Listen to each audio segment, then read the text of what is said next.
Hi ಎಲ್ರಿಗೂ ನಮಸ್ಕಾರ. ಅವರೆಕಾಳು ಸೀಸನ್ ಆಗಿದೆ. ಅವರೆಕಾಳು ಉಪ್ಪಿಟ್ಟು ಹೇಗೆ ಮಾಡೋದು ಅಂತ ನೋಡೋಣ. ಮೊದಲಿಗೆ ಮಾಮೂಲಿ ನೀವು ಎಣ್ಣೆಗೆ ಉಪ್ಪಿಟ್ಟು ಮಾಡ್ತೀರಾ, ಎಣ್ಣೆ, ಸಾಸಿವೆ, ಜೀರಿಗೆ, ಉದ್ದಿನಬೇಳೆ, ಕಡಲೆಬೇಳೆ ಹಾಕ್ಕೊಂಡು ಏನಪ್ಪ ಅವರೆಕಾಳು ಉಪ್ಪಿಟ್ಟು ತೋರಿಸ್ಬೇಕಾ ಅಂತ ಅಂದಾದರೆ ಹೌದು. ಯಾಕೆಂದರೆ ತುಂಬ ಜನದ ಮನೇಲಿ ಉಪ್ಪಿಟ್ಟ ಅಂತಂದ್ರೇ ತುಂಬ ಕಂಪ್ಲೇಂಟ್ಸ್ ಆಗಿಬಿಡುತ್ತೆ.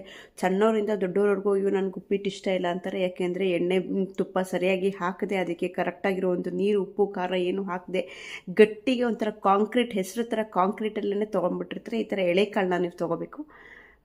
ಆ ಥರ ಅದಕ್ಕೋಸ್ಕರ ತುಂಬ ಜನದ ಮನೇಲಿ ಉಪ್ಪಿಟ್ಟು ಅಂದ್ರೇ ಇಷ್ಟ ಆಗಲ್ಲ. ಅದಕ್ಕೆ ನೀವು ಸರಿಯಾಗಿರೋ ಪ್ರಮಾಣದಲ್ಲಿ ಎಣ್ಣೆ, ತುಪ್ಪ ಹಾಕಿ, ಖಾರ, ಉಪ್ಪು, ಹುಳಿ ಎಲ್ಲ ಹಾಕಿ, ಕಾಯಿ ಎಲ್ಲ ಹಾಕಿದ್ರೆ ಅಷ್ಟೇ ಉಪ್ಪಿಟ್ಟು ತುಂಬ ರುಚಿಯಾಗಿ ಮೆತ್ತಿಗೆ ಬರುತ್ತೆ.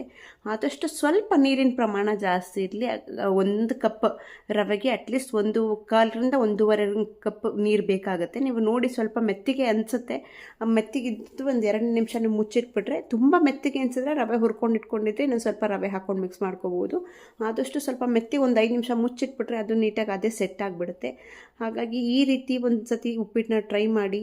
ಖಂಡಿತ ಬಿಸಿ ಬಿಸಿಯಾಗಿರೋದು ಈ ಥರ ಸಾಫ್ಟಾಗಿ ಹೋಟೆಲ್ ಸ್ಟೈಲಲ್ಲೇ ನಿಮಗೆ ಆರಾಮಾಗಿ ಚೆನ್ನಾಗಿ ಬರುತ್ತೆ.